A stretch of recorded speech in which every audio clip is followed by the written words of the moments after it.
Olá, pessoas!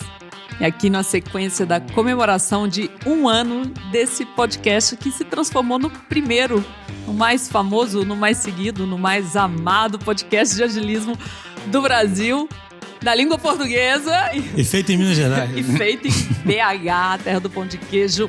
Bom, hoje aqui na DTI, na sede do DTI Place, a gente tem um que eu chamo de convidado especial. É até engraçado que todos os nossos convidados são mega especiais, mas esse a gente tem ainda um gostinho mais, assim, sei lá, saboroso de anunciar, porque uma empresa aqui nativa de BH, certo, João? Exato, mineiro. Mineirinho, então foi muito bem escolhido. E aqui no estúdio, nosso CEO, Marcelo Schuster, tudo bem, Schuster? Bom dia, boa tarde, boa noite. Para quem está aqui, é a mesma coisa de antes.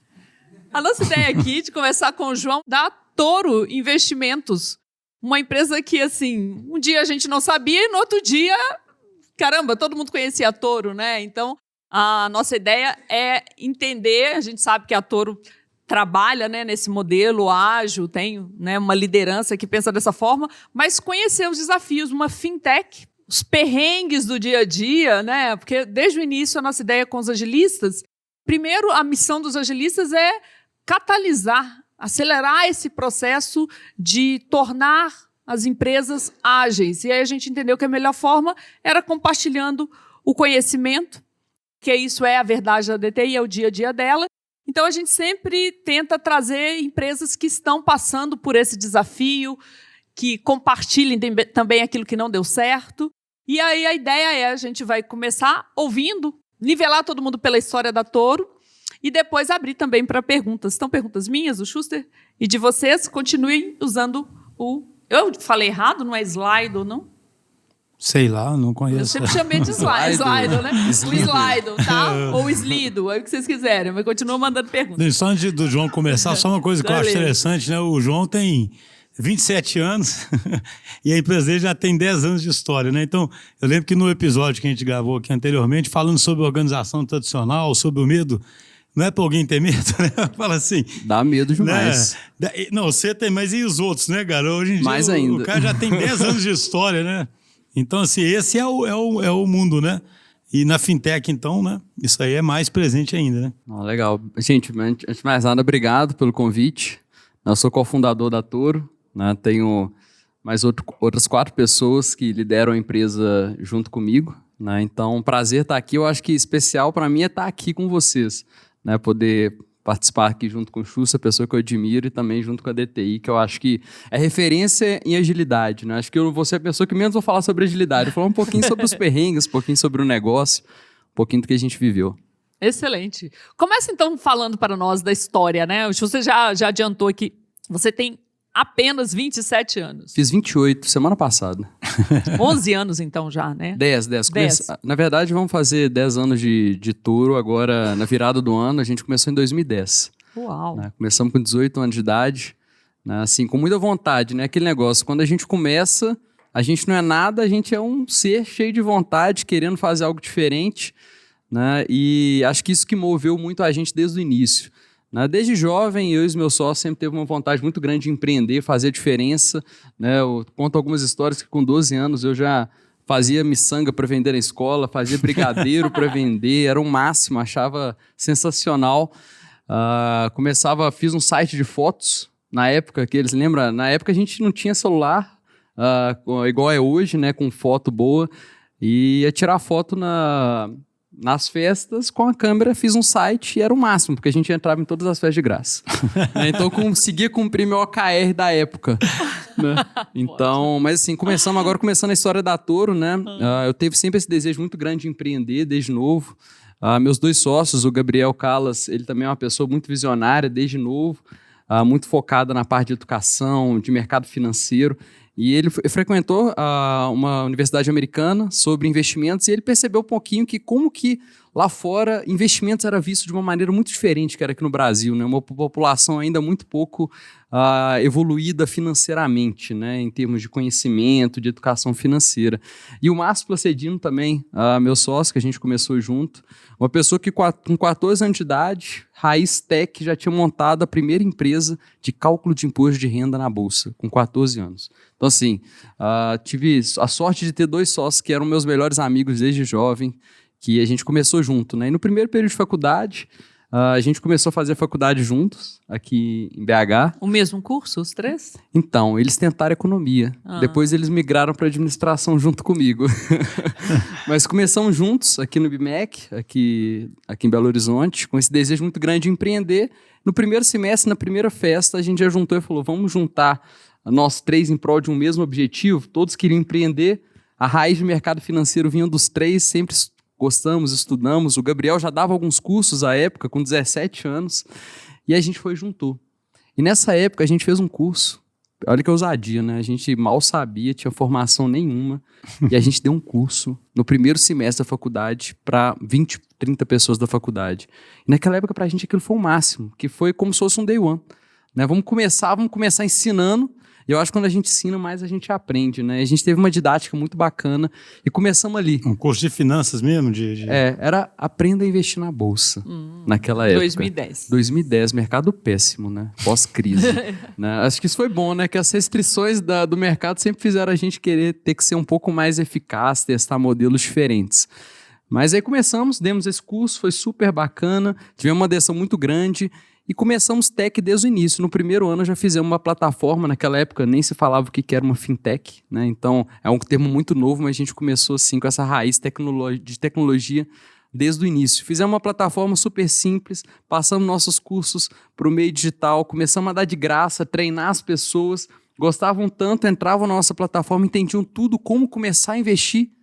Imagina o nosso desafio, pegar alguém que nunca investiu, mal poupa, e fazer essa pessoa começar a dar um primeiro passo e investir na Bolsa de Valores, né? Que é a nossa raiz. O foco era gente que não sabe investir ou que tem pouco recurso. Exato. Assim, nosso foco sempre foi pegar a pessoa iniciante, né? Alguém que nunca teve um contato com o mercado de investimentos e conseguir, com uma linguagem muito simples, aproximar essa pessoa desse mercado e ter uma experiência muito fluida e simples digital para a gente conseguir atingir essas pessoas e conseguir facilitar o processo de aprendizado até a parte que ele começa a investir na prática. Começou com um curso presencial? Começamos com o curso presencial.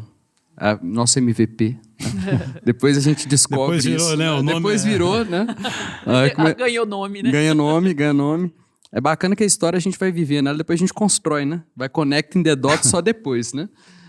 Começamos com essa parte do curso, né? Começamos a dar curso presencial, começamos a dar consultoria para algumas pessoas que iam no nosso curso, gostavam dele, mas falavam, poxa, eu não estou preparado ainda para começar a investir, me dá uma consultoria? E com essa ideia na mente, a gente só tinha um mercado aqui de Belo Horizonte, basicamente nossos clientes eram quem via o nosso curso, então muito limitado, né? E a gente era muito jovem, tinha que andar naquela época de camisa social para passar um pouco mais de confiança, e a gente viu uma maneira muito bacana da gente expandir. Vamos para o digital. No digital a gente tem uma lojinha aberta 24 horas em todos os lugares do Brasil, né? A gente está mais limitado a Belo Horizonte. A gente consegue construir uma marca, um propósito mais claro, que até escondia o fato da gente ter 18 anos, né? Isso foi bom.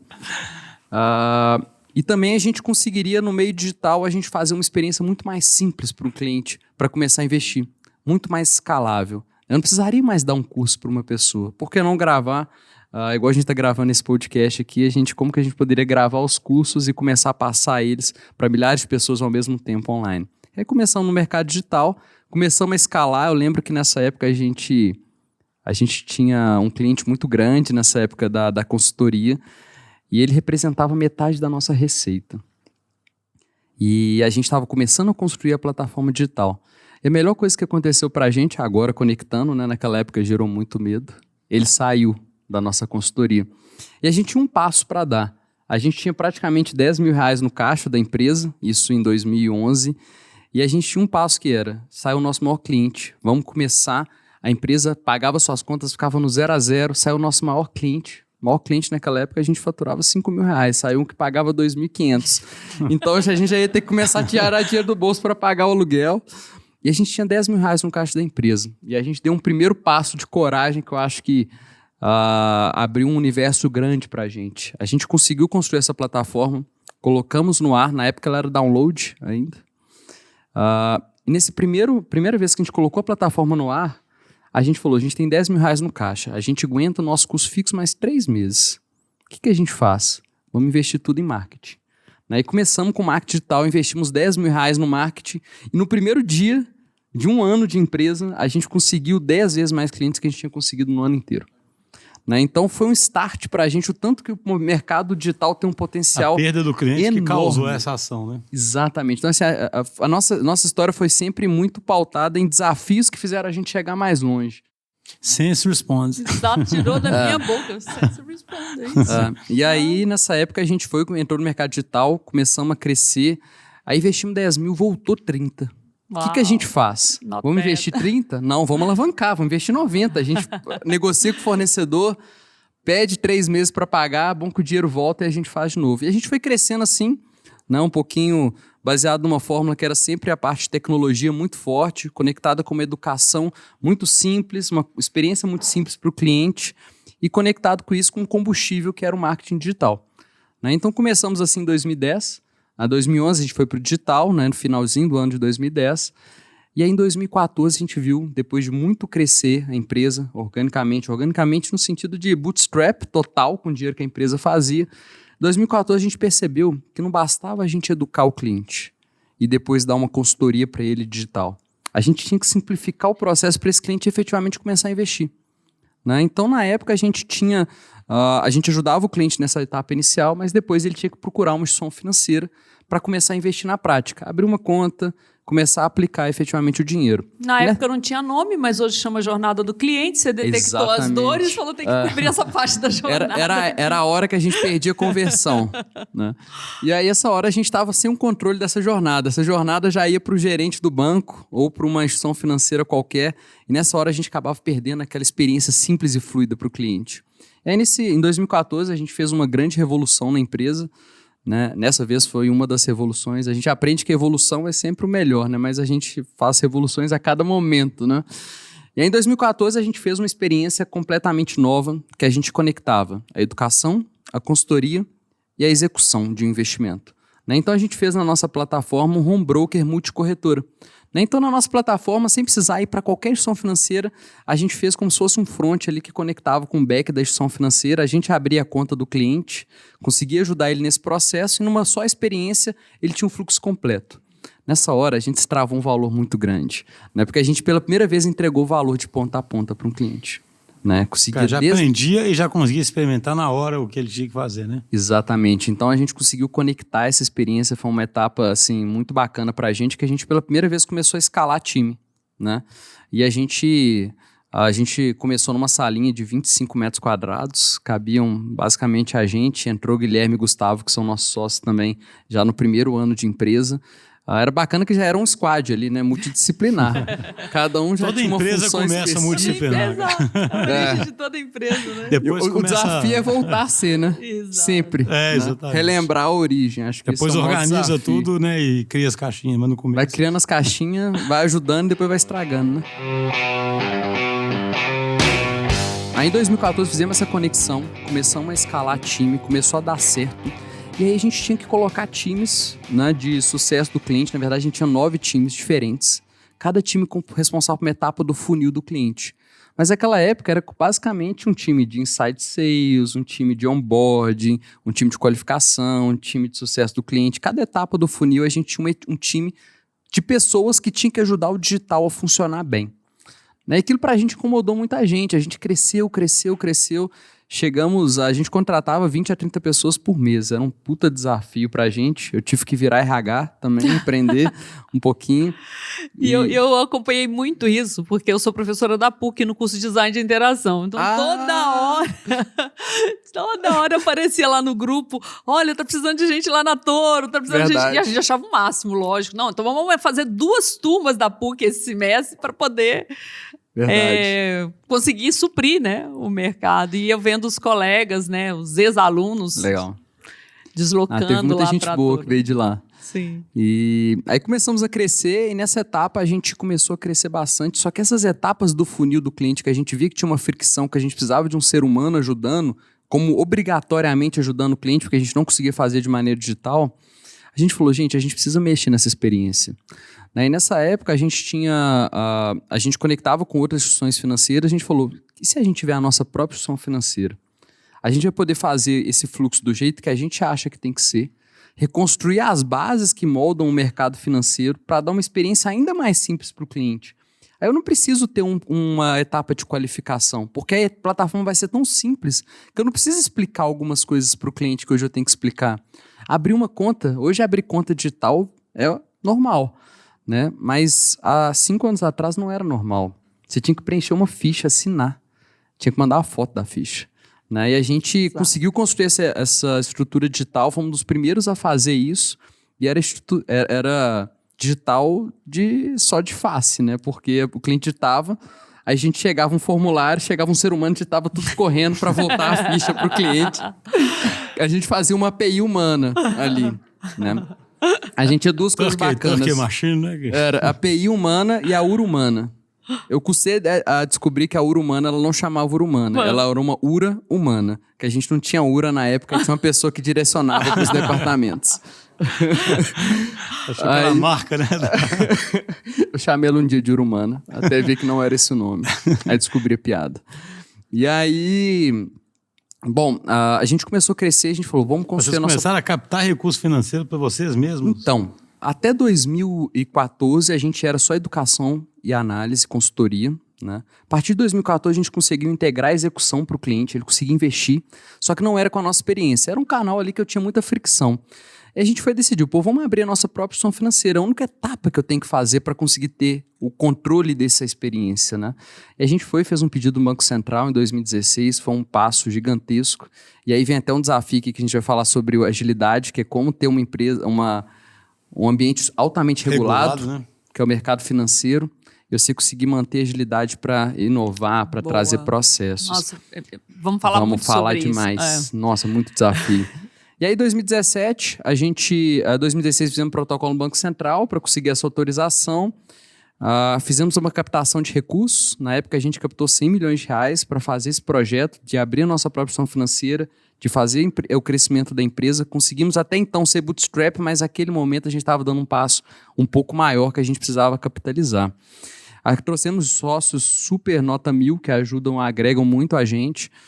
E aí, nessa etapa, a gente conseguiu construir a nossa própria instituição financeira, tínhamos que abrir mais de 10 departamentos diferentes. A instituição financeira tem que ter back-office, custódia, cadastro, compliance, risco. Nossa, podia ficar o dia inteiro aqui falando. Vocês são um banco falando assim? Hoje a gente é uma corretora de valores imobiliários. A gente é uma corretora, a gente tem um código bancário, né? Então, se for fazer a TED para a Toro, a TED, o número é 352. Igual o Itaú é 341, a gente é o 352. Mas a gente não é um banco. A gente é uma corretora, a gente faz investimento. Então, hoje o cliente tem uma conta dele na Toro e a experiência é super simples para o cliente, que a gente conseguiu reconstruir aquilo que era muito complexo, que eu precisava de ser humano para explicar o que era no ambiente de bolsa, aquele home broker. Não sei se alguém já viu um home broker.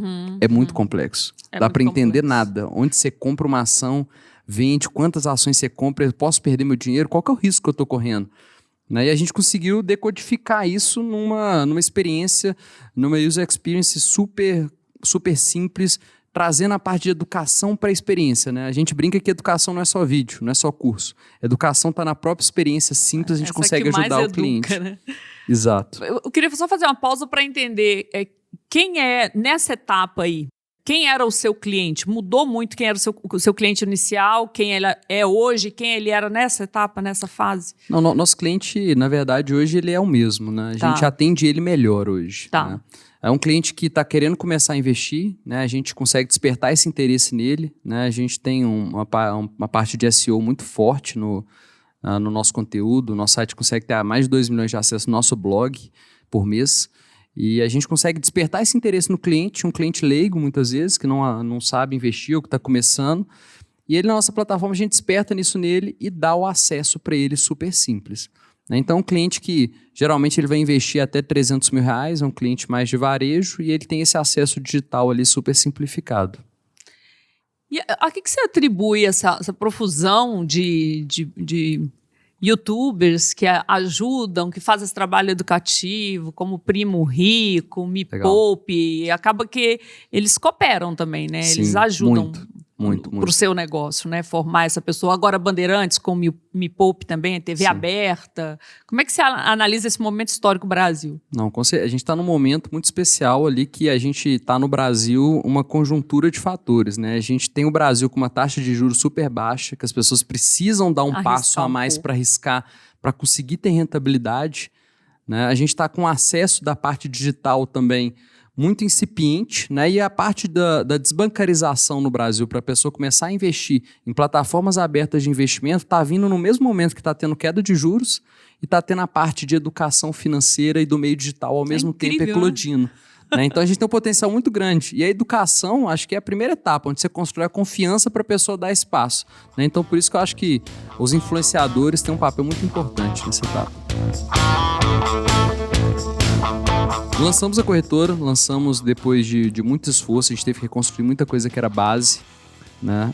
Lançamos ela no fim do ano passado, né? Em setembro do ano passado, demos esse passo. Tivemos um crescimento muito grande na nossa base, a gente esperava abrir X, a gente abria 4, 5X o número de contas por mês que a gente imaginava. E agora a gente está num processo de fazer incrementos nesse MVP que a gente lançou. Desde que a gente lançou, fizemos várias melhorias na plataforma, mas a gente está com um grande desafio agora de escalar mais ainda essa empresa. E o ágil? Que momento você citou o ágil, ele apareceu aí, mas eu queria entender melhor, assim. Você acompanhou alguma das perguntas aqui? Acompanhei todas. Você viu, né? Assim, e aí, como é que... Porque vocês já começam com esse DNA primeiro exponencial.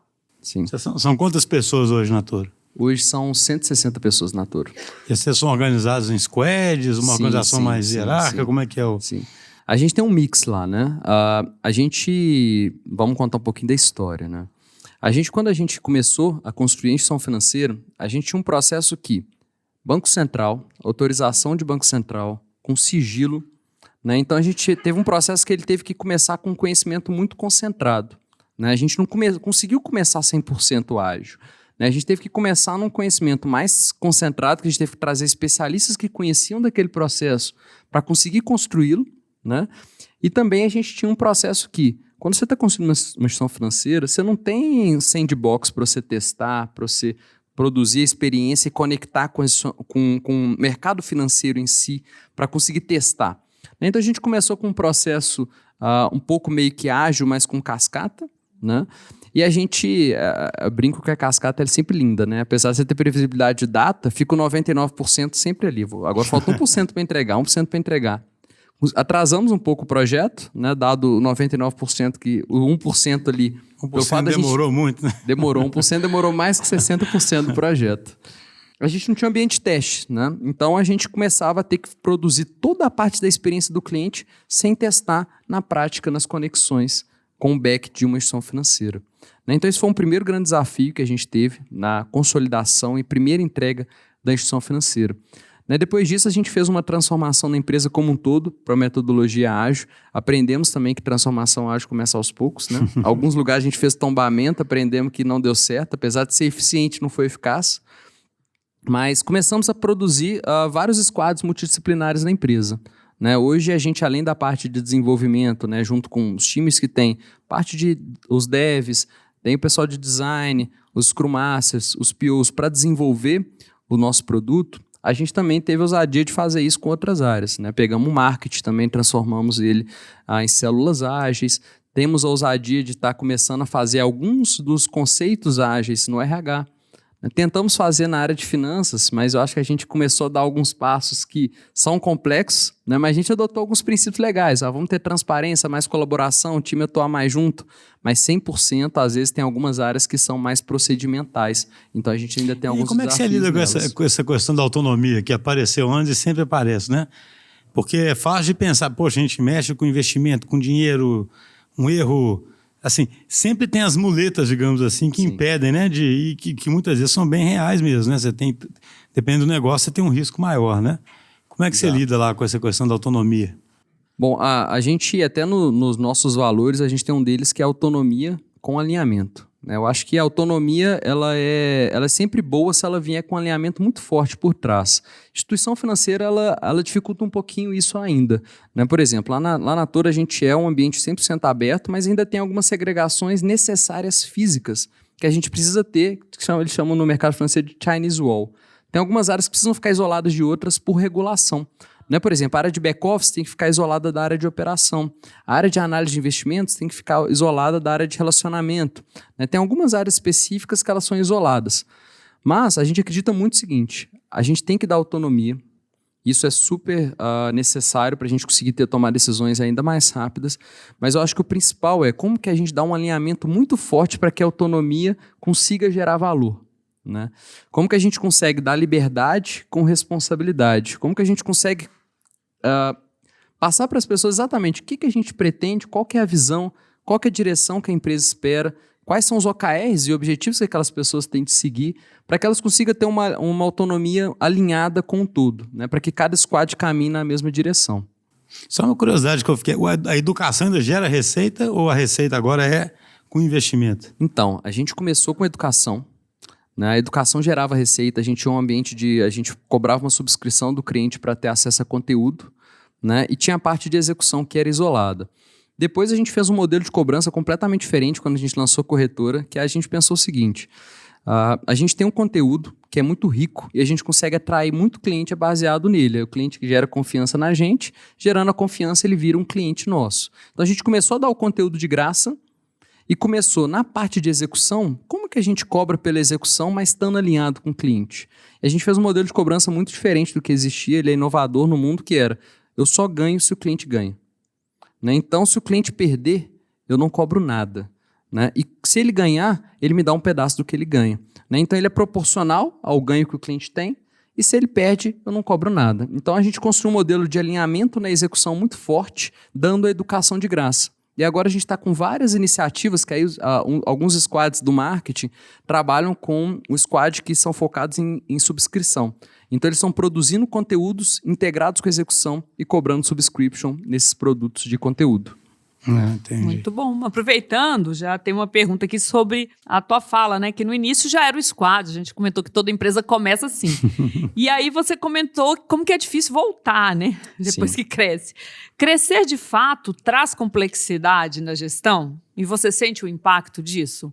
É real? Mesmo para uma empresa que já começou com esse modelo ágil de pensamento, focada no cliente desde sempre, ou seja, tudo que as outras grandes, tradicionais querem, vocês já começaram. Sim. Mas é um desafio muito grande, porque a empresa vai crescendo, vai aumentando a complexidade, vão tendo departamentos diferentes, graus de conhecimento diferentes, pessoas diferentes, né? A gente trouxe pessoas do Brasil inteiro para conseguir concentrar esse ambiente, esse conhecimento aqui em Belo Horizonte. Eu acredito que voltar sempre, relembrar a nossa origem de startup, né, de iniciar num squad, é sempre um desafio muito grande. Eu acho que o principal tem a ver com as relações humanas. Né? Eu acho que o maior desafio do ágil é como que a gente consegue efetivamente colaborar, efetivamente colocar as pessoas em primeiro lugar. E o Chussi falou uma coisa muito importante, que eu acho que o principal é como que você deixa seu ego de lado. Né? Porque eu acho que o desafio maior é que a gente precisa da divergência para, num ambiente complexo, chegar em algo que gere valor.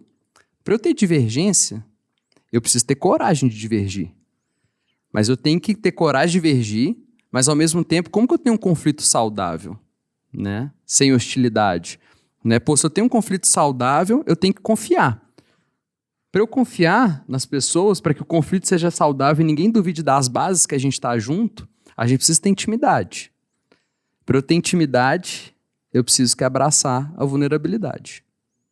E aí começa a vulnerabilidade, que tem a ver com o nosso ladinho aqui, que a gente sempre fica olhando um pouquinho para ele. Né? Como que eu aceito que eu estou correndo risco, que eu não sei a resposta, que eu sou um ser humano igual ao outro. Né? Pô, abracei a vulnerabilidade, criei intimidade com as pessoas, confiei, consegui criar efetivamente uma relação baseada na confiança para poder divergir, legal. Consigo agora atuar em grupo, num squad. E aí vai um trabalho muito grande que a gente sempre faz de desenvolvimento pessoal das pessoas. Cara, só um negócio que eu acho bacana demais, né? Você imagina, né? Nós estamos falando com um cara de uma fintech, né? A figura tradicional que você imagina de um cara da fintech é um cara que só olha o número ali, fica massacrando todo mundo e cobrando... Não é isso, né? Todo filme, né? Assim, né? O cara, tipo Wall Street, né? O cara ali, né? E veja o que você está salientando, a de vulnerabilidade, que é uma coisa que a gente fala muito, né? Que está na raiz do agilismo, que é essa crença nas pessoas e elas poderem ser o que elas são ali no ambiente de trabalho, né? Como sendo uma condição, vamos dizer, fundamental para começar tudo, né? Como é que eu tenho autonomia? Como é que eu tenho conflito saudável? Como é que eu tenho tudo? As pessoas podendo estar em um ambiente, elas são elas mesmas e confiam nas bases, né, estabelecidas. A gente até brinca que as pessoas serem elas mesmas. Eu estava até num evento do Google semana passada, a gente estava num programa de imersão com eles, e eles falaram uma coisa muito bacana, que é o seguinte: você tem que ser você mesmo aqui no Google, mas a gente não quer que você seja você mesmo. Eu quero que você seja você mesmo num ambiente profissional com os nossos valores. Porque às vezes é aquele negócio, você ser você mesmo efetivamente, às vezes você está você está esquecendo das restrições que naturalmente a convivência exige, né? Eu acho que esse é o maior desafio que eu vejo do ágil, né? Como que a gente consegue cuidar das relações humanas? Porque as pessoas são muito diferentes, estão chegando num ambiente diferente. Muitos dos nossos profissionais sempre viveram num ambiente, igual você falou, de mercado financeiro tradicional.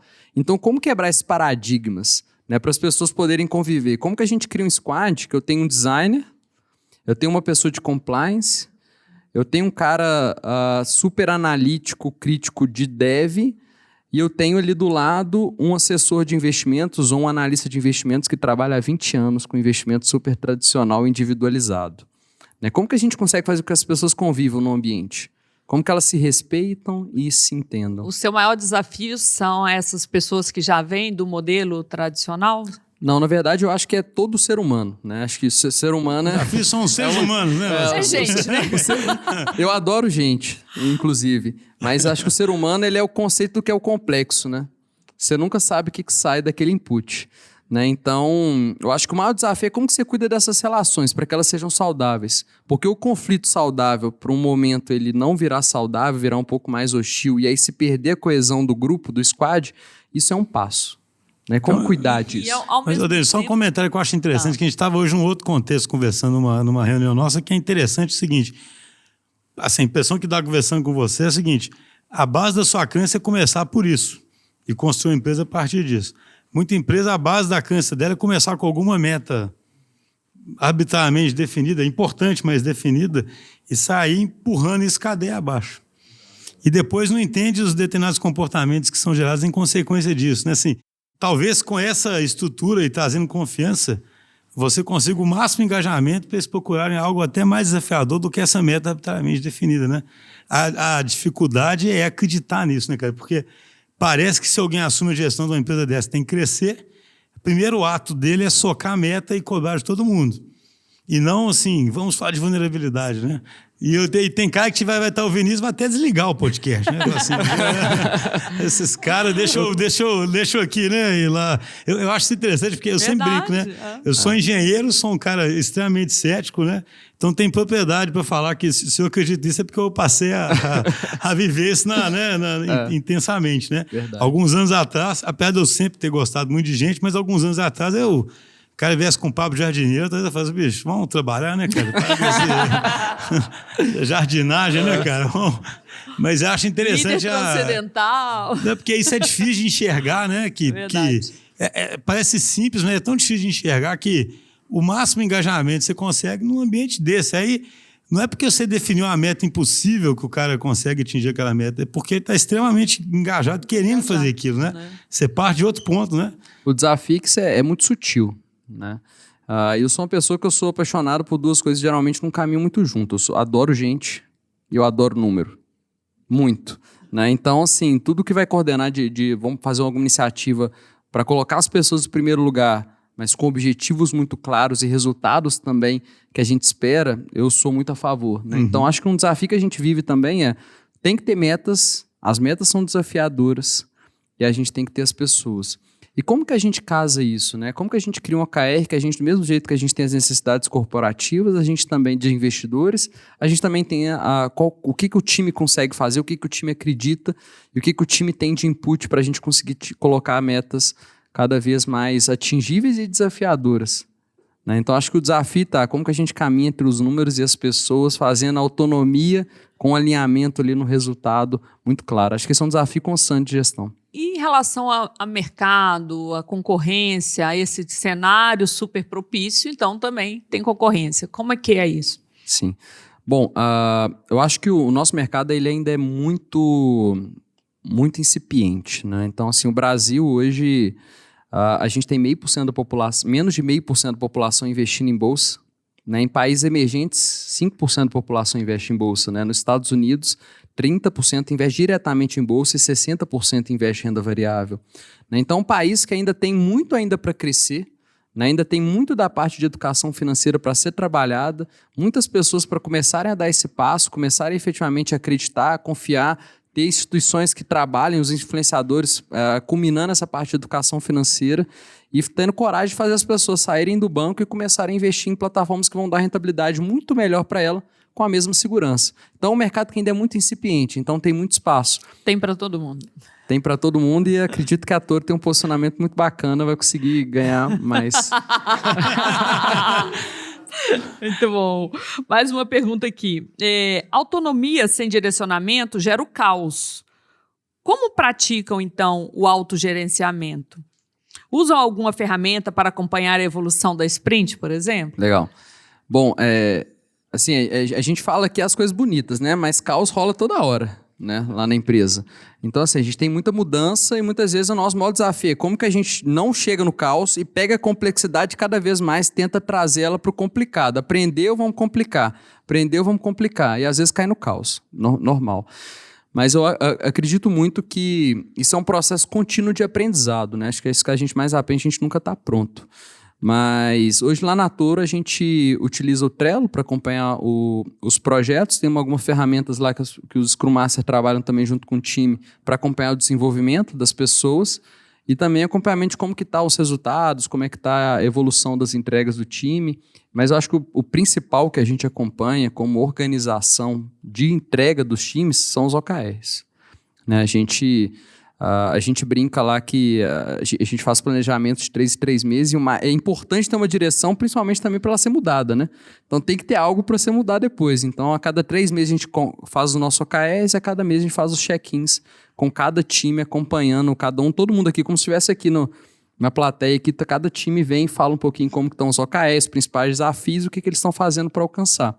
É meio que como que a gente gerencia de maneira organizacional e cada time tem os seus próprios processos. Sejam via Kanban, via Scrum, utilizam Trello, alguns utilizam algumas ferramentas também de software para acompanhar. Você já respondeu parcialmente essa pergunta aqui, mas esse é sempre o maior interesse, né? Como lidar com os desafios. Então, quais foram os principais desafios de operação, de atendimento ao cliente e de tecnologia em função do crescimento exponencial? Legal. Eu acho que a principal maneira de você encarar o desafio, eu acho que a primeira etapa é você ter coragem. Né? Tem que ter coragem, tem que pensar positivo. Acho que essa é a primeira etapa como ser humano para conseguir avançar. Né? Se você não acreditar e não tiver coragem para encarar, já parou ali. Mas tivemos vários desafios. Em relação à parte de relacionamento com o cliente, acho que um grande desafio foi como que a gente consegue ganhar eficiência no modelo que é escalável. Né? A gente, à época, em 2017, antes da gente ter a nossa própria instituição financeira, até 2017, a gente tinha 150 pessoas na área de relacionamento com o cliente, nessas 9 etapas do processo, para atender mais ou menos 50 mil pessoas, 50 mil clientes. Hoje, a gente tem 25 pessoas que atendem 10 vezes isso. Né? Então, acho que o maior desafio foi como que a gente consegue construir uma ferramenta, uma plataforma tão simples para que eu não precise ter o cliente vindo me perguntar algo. Né? Como que ele se autorresolve? Né? Eu acho que esse foi o maior desafio de todos, que tem muito a ver com produto. Né? Então, acho que a maior resolução da parte de relacionamento com o cliente foi no produto. Esse foi o principal ponto. Aí teve outros, vamos criar um omnichannel, o cliente hoje pode falar com a Toro pelo WhatsApp, por telefone, por chat, por e-mail, tem o bot que atende o cliente também. Então, assim, foram várias pequenas coisas, mas acho que o maior desafio foi como reduzir a necessidade do cliente ter contato conosco. De onde mais que tinha desafio? Na tecnologia, você falou, né? A própria plataforma. Vocês conseguem fazer experimentação? A gente fazer consegue, teste mas AB, não tudo. testar hipóteses. Consegue, mas infelizmente não tudo, né? Nosso ambiente é muito regulado. Até uma brincadeira que a gente tenta testar há muito tempo, ainda não conseguiu, é o nosso cadastro. Um cadastro de missão financeira é uma das coisas mais difíceis de construir, vocês acreditam? São mais de 80 campos obrigatórios, vinculados na CVM. Se você quiser mudar qualquer campo, você tem que pedir uma autorização. Então, assim, é um processo um pouco complexo de mudar, né? E ele vincula a várias fontes de base de dados, né? Eu vou pegar um cadastro do mercado financeiro, eu preciso perguntar o quanto que o cliente ganha, onde que ele investe, quanto que ele investe, várias outras perguntas que já são difíceis de responder, imagina digital, né? E nesse processo a gente vai consultando várias bases de dados. Ah, beleza, ele colocou isso, beleza, na Receita Federal, esse CPF, bate com esse nome. Ah, vamos consultar agora para ver se realmente o cliente tem isso. Aí consulta para ver se esse cliente parte de lavagem de dinheiro. Será que esse cliente está na lista de terrorista? Assim, são milhares e milhares de coisas que têm que ser vinculadas. Então, o exemplo do cadastro é um bom exemplo de como que a gente quer ser ágil, mas ao mesmo tempo a gente tem um mercado regulado, né? E hoje a gente tem de auditoria na empresa, são vários órgãos que auditam a gente. Um deles é a BSM, né, que é a supervisão de mercado da Bolsa, e a gente tem vários processos de tecnologia que são auditados e tem que ser feito de maneira tradicional. Por exemplo, a parte de deploy, né? Tem várias coisas que hoje a gente vê tecnologias muito mais avançadas, mas que por regulação a gente tem que seguir alguns critérios que são auditados. Essa questão com certeza você deve ter vários aí para contar, né? Esses segmentos que são muito regulamentados, regulados, como a saúde também, né? Eles também têm muitos dogmas, né? Então, como você sabe que já tem uma série de restrições, costuma, quem lida com esse negócio, já também assumir que um tanto de coisa não pode, né? Sim. Tem algum caso, assim, que vocês foram achando que seria uma restrição, entraram a fundo ou tentaram forçar uma mudança e conseguiram? Sim, brechas? Tiveram vários, né? Na verdade, quando a gente construiu nossa plataforma e pensou na experiência, a gente sempre contou com algumas consultorias jurídicas também para entender se poderia ou não fazer aquilo. A primeira resposta falou, vocês estão ficando loucos? Pode fazer isso não. Isso aqui não dá não. Então, começou com advogado, né, cara? Não, foi tenso. Né? Então, assim, a gente começou a mostrar por que a gente, daquela maneira que a gente está fazendo a experiência para o cliente, a gente ia facilitar para ele. Né? Como que eu consigo mostrar para o cliente, por exemplo, quando ele vai comprar uma ação lá na Toro, a primeira coisa que a gente mostra para ele é quanto que ele pode perder. Porque eu quero, naquela experiência dele entrar numa renda variável, mostrar para ele o risco que ele está correndo. E esse foi, por exemplo, um dos paradigmas. Poxa, mas vocês podem fazer isso? Vocês podem mostrar quanto que o cliente pode ganhar, o quanto ele pode perder? Isso é variável, isso depende do mercado. E a gente reconstruiu todas as bases do que é nossa experiência para conectar. A gente virtualizou a custódia do cliente, virtualizou a parte financeira dele para poder brincar com isso, brincar com a experiência do cliente, mostrando para ele exatamente, beleza, você entrando nessa ação, esse é o limite de perda, é o limite de ganho. Nada mais é do que traduzir um stop loss, um stop gain de uma instituição financeira tradicional, só que numa linguagem que o cliente não precisa saber disso. Né? Ele precisa saber de uma outra maneira. Né? A gente quebrou um paradigma, por exemplo, toda instituição financeira você vai comprar uma ação, você tem que falar quantas ações você quer comprar e a qual preço. E na Toro, na verdade, você não fala quantas ações e qual preço você quer pagar. Até porque ninguém pensa em quantidade de ações. Todo mundo pensa, eu quero investir R$2.000 e não 100 ações, eu nem sei quanto vale isso. Então a gente inverteu essa lógica. Hoje as pessoas para a Toro falam, eu quero investir R$2.000 e a gente mostra quantas ações vai dar aquilo e qual que é o preço de mercado. Né? Então assim, foram algumas engenharias que a gente foi fazendo, a gente foi invertendo a lógica do mercado financeiro, que geralmente era pensado na transação, para a gente pensar no cliente. O que o cliente está querendo? Eu construído mais para o cara que opera mesmo, né? Exato. Do que para o cliente final, né? Exato. O cara que opera talvez goste disso, né? Mas o cara que opera talvez tenha dificuldade de usar Toro. Né? Fica se sentindo limitado, né? Alguma coisa assim. O que a gente mais recebe de questionamento é para colocar mais feature, deixar mais complexo. E a gente tem que ir travando. Não, calma, isso não. A gente tem que tomar vários trade-offs de simplificar. Para simplificar, a gente tem que tirar um tanto de coisa. Você antecipou uma questão que é isso, né? Tem que ter muito claro, você falou assim, olha, para dar autonomia tem que ter um alinhamento, né, de valores, perspectiva muito claro, né? O que é a Toro? Qual que é o propósito? O que te faz saber isso entra, isso não? Legal. Né, que te dá esse norte. Bom, são vários pontos, né? Você acha que o primeiro deles é o nosso propósito. Nosso propósito é gerar liberdade através da conexão entre as pessoas e os melhores investimentos. Né? Então, como que a gente é a ponte entre as pessoas e os melhores investimentos? Né? Acho que isso é o primeiro ponto que segue e move muito a gente. Né? Outros pontos, né? A gente tem alguns pilares no nosso posicionamento. Um deles é o conteúdo, ele tem que estar integrado com a execução. Poxa, eu quero fazer algo muito bacana para o cliente comprar, ou vender, ou começar a investir, como que eu coloco conteúdo embarcado nisso? Como que eu consigo trazer educação na hora que o cliente está tomando uma decisão? Um exemplo, né?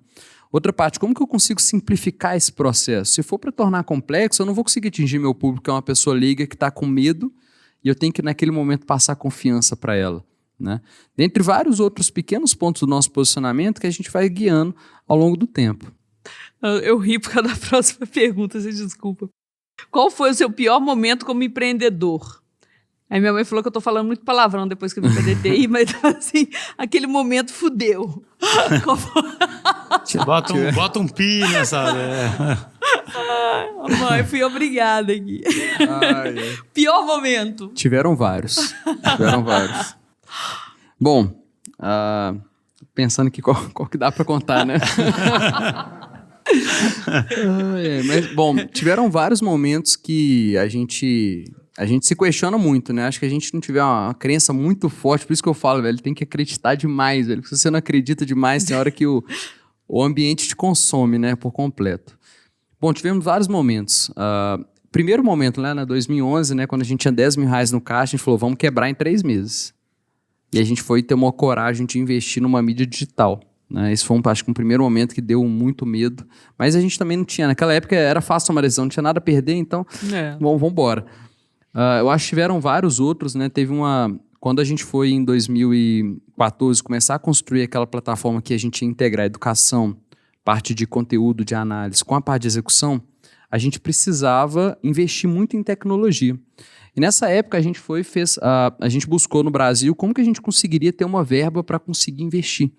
E a gente achou uma verba da FINEP, que o BDMG fazia para trazer projetos de inovação para o Brasil e tecnologia. E a gente falou, vamos conseguir essa verba. Aí a gente correu atrás, começamos a fazer o projeto também, ao mesmo tempo, né? Não tinha dinheiro, mas começamos a fazer o projeto. Né? Começamos a fazer ao mesmo tempo que a gente estava lá buscando a verba. E aí a gente passou pelo comitê de inovação, passou pelo comitê de crédito, e aí chegou numa etapa que foi o seguinte, agora vocês precisam constituir garantia. Ele falou, caramba, mas não é incentivado, vocês vão ajudar a gente? Não. Se o banco está te emprestando dinheiro, o banco tem que ter alguma coisa para tomar se der errado.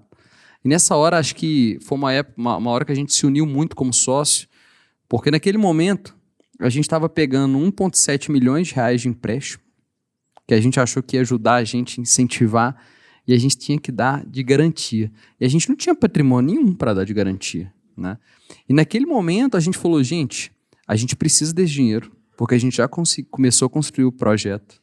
A gente não tem nada. Eu lembro que eu sentei na mesa com os meus sócios e falei, gente, coloca tudo que vocês têm aqui. Cada um colocou a chave do carro, falou, tem 10 mil reais na poupança. Poupança não, mentira. Investido em ações à época. Tem 20 mil reais num CDB.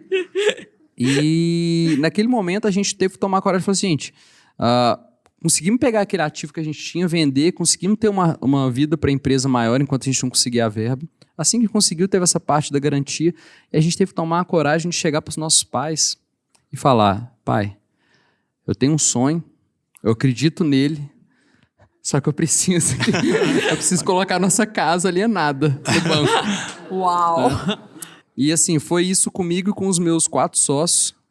Cada um teve essa conversa em casa. Acho que love cada um poderia... money, né? Nos Estados Unidos chamam de love money. Aqui acho que cada um poderia contar um pouco da emoção que sentiu, mas eu acho que foi um momento que a gente conseguiu ter uma conexão tão forte que estava todo mundo no mesmo barco. Todo mundo no mesmo jogo mesmo. Todo mundo no mesmo jogo e não tinha mais chance de dar errado. É outro livro que a gente sempre recomenda, Skin Game. Todo mundo, né? Total.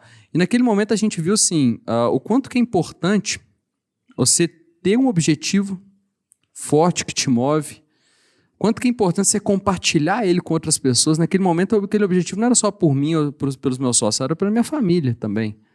Né? Era pelos funcionários que estavam com a gente. Né? Então, como que a gente faz um sonho grande, compartilhado, e ao mesmo tempo sendo feliz no dia a dia? Né? Porque apesar do peso e da responsabilidade, você tem que continuar... A gente vive na estrada, né? Não tem fim. Né? E naquele momento a gente teve uma conexão muito forte entre a gente de tem que dar certo, estamos juntos nesse barco. Cada pai, os 5, dividiram a garantia, cada um deu um pedaço cada um deu a sua casa em garantia para o banco.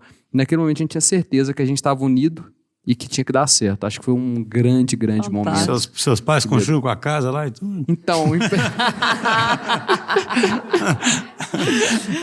Eram 5 anos para pagar, então a gente terminou de pagar esse ano. A gente já dedica esse episódio de Os Agilistas aos pais dos meninos, aos pais dos sócios aqui da Obrigado, Toro Investimentos. Estou respirando aliviado, né? Foi uma pergunta, com essa questão de entrar investidor, né, sócio, Aham. como é que fica o agilismo, né? É a história que o pessoal pergunta do financeiro, né? Você tem um Sim. financeiro maior ainda no cangote ali, né, cara? O cara botou muito dinheiro, etc, né? Aham. É mais ou menos aquela história de alimentar os tigres lá, né? E tudo, porque assim, como é que você traduz o seu mundo ali pro... Porque os caras ficam em cima, né? Até onde eu sei, né, cara? Sócio capitalista e fica ali. Então, a gente teve uma sorte muito grande, que foi criar uma relação de confiança muito grande com os nossos sócios investidores. Acho que isso é algo que geralmente não é tão normal, mas que a gente conseguiu construir muito legal, que é exatamente o mesmo modelo da gente construir com as pessoas que estão colaborando com a gente. Como que a gente consegue construir uma relação de confiança com os nossos sócios? Porque apesar da gente passar por vários desafios, e a gente passa por vários, assim... Se eu pudesse falar de desafio aqui, toda semana eu teria um, né? Eu cheguei atrasado hoje porque eu tinha um desafio para resolver. E a gente conseguiu construir uma relação de confiança muito grande em que eles acreditam na gente, que a gente está dando o nosso melhor e a gente faz o nosso papel de mostrar e ser totalmente transparente com eles, né? Então, assim, olha, temos esse desafio, estamos tentando fazer isso aqui, a gente acredita que vai acontecer aquilo. Quando não dá certo, a gente é o primeiro a falar com eles. Olha, não deu certo, aconteceu aquilo. E o mais bacana é que a gente tem... Eles nessa hora, são horas muito, muito boas para a gente, que passei por vários desafios de falar com investidores. Olha, não conseguimos. A gente falhou nisso. Nessa hora eles falaram assim, tá tudo bem, a gente confia em vocês. Como que a gente pode ajudar? Eu acho que essa postura dos nossos investidores, assim, até ressalto eles, né, que hoje, como sócio investidor, a gente tem o Eugênio Matar, que é CEO da Localiza, o Flávio e o Antônio Brandão, que também são fundadores da Localiza, Araújo Fontes, junto com o Evaldo Fontes e o André Barbosa, que também apoiaram a gente nesse processo, né? E o Fernando Sete, da Azevedo Sete, né? Então são pessoas que são todos mineiros, né? Então acho que a gente está com um time aqui de BH que se confia muito, né? Acredita muito, né? Então assim, eu tenho muito a agradecer a confiança que eles sempre tiveram com a gente. É um venture capital ágil, então. Isso aí, Boa. é isso aí. O que você atribui esse ambiente de inovação, de tecnologia que surgiu em BH nos últimos anos? Que tem impressionado, que tem ressignificado BH para o país. Você pode falar um pouquinho disso, já que você tocou nesse assunto? Não, legal.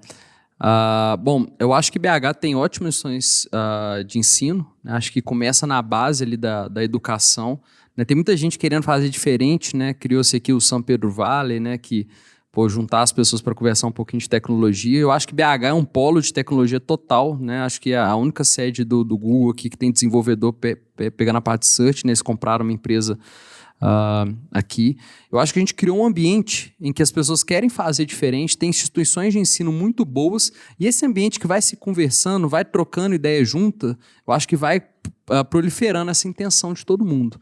Acho que a Toro começou em 2010, tem várias outras empresas aqui de BH, e eu acho que um grande desafio que fica para a gente é como que a gente consegue ainda fomentar mais ainda esse ambiente, que eu tenho certeza que todas as empresas de tecnologia que querem contratar, precisam de gente boa, e mesmo assim ainda tem dificuldade, né? Assim, a gente tem mais de 30 vagas em abertos na Toro, né? Então, acho que é um desafio coerente com o que todos estão vivendo, né? Como que a gente fomenta ainda mais, e eu acho que essa iniciativa, por exemplo, dos agilistas, é uma boa que a gente traz pessoas para esse mesmo movimento. Excelente. Uma pergunta aqui, vocês contratariam a Betina para fazer alguma propaganda?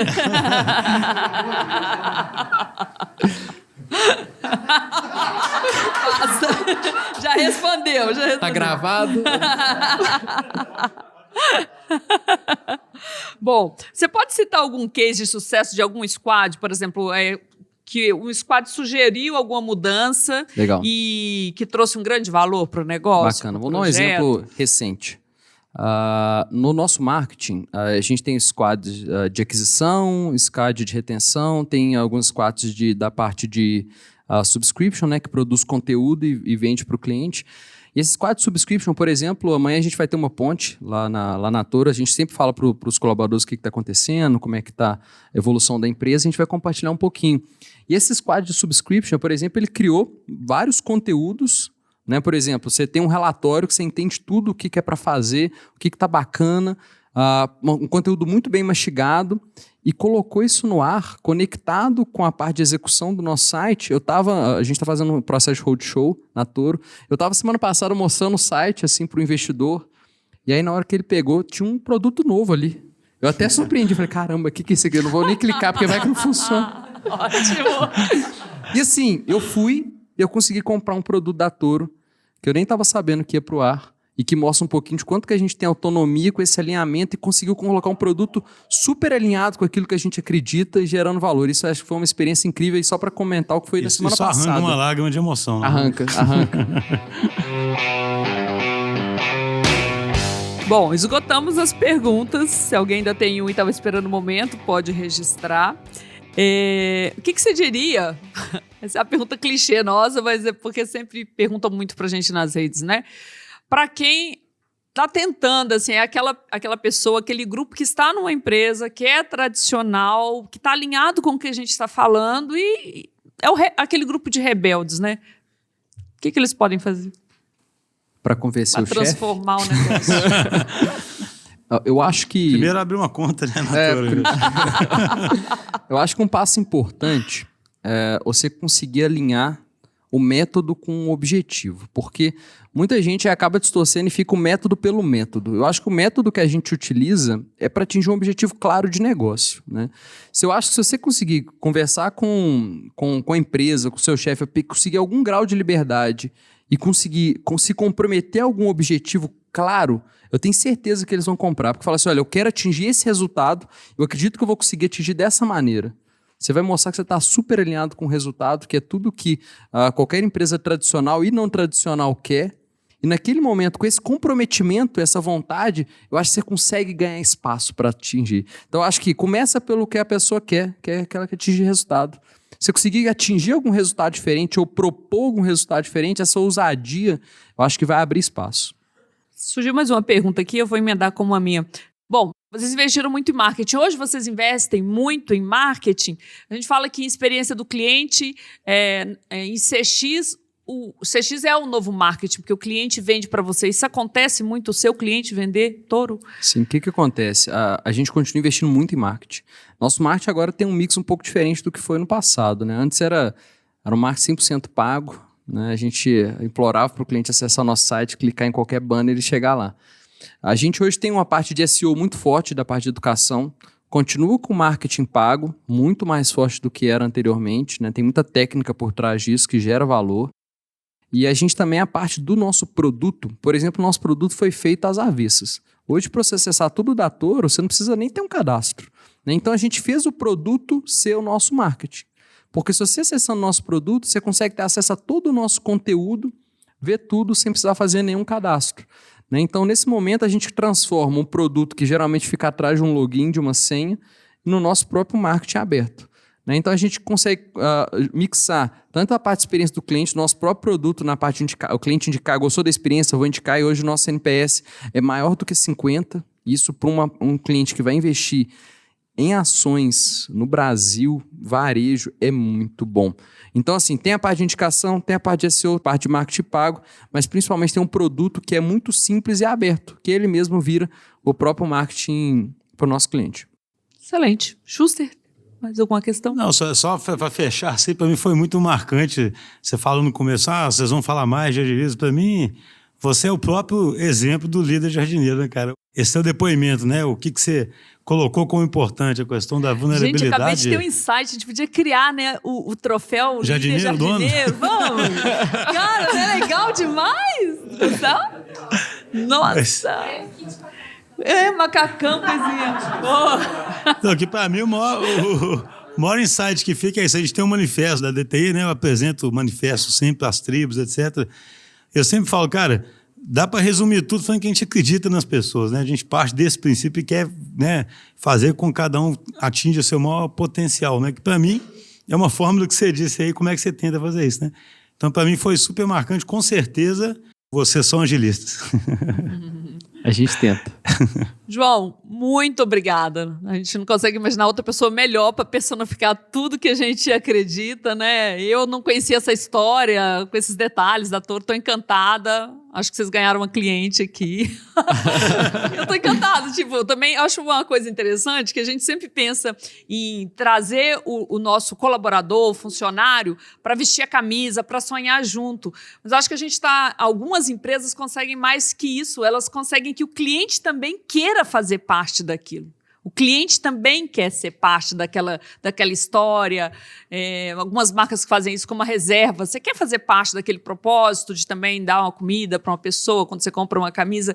Isso eu acho que muitas marcas perdem essa oportunidade. Vendo você falar com tanta paixão, falei, caramba, que legal, quero fazer parte disso. É uma empresa de BH, então é um depoimento meu. Gente, muito obrigada por fazerem parte da nossa história, desse dia de comemorar 1 ano de Os Agilistas. Continue participando, curtindo nas redes sociais, mandando as perguntas. E se vocês gostaram disso aqui, né, falem com a gente, porque quem sabe a gente pode ter outros momentos como esse, fazer um agilistas itinerante on the road. Que bacana. Então, muito obrigada. Muito palmas. obrigado, pessoal. Valeu.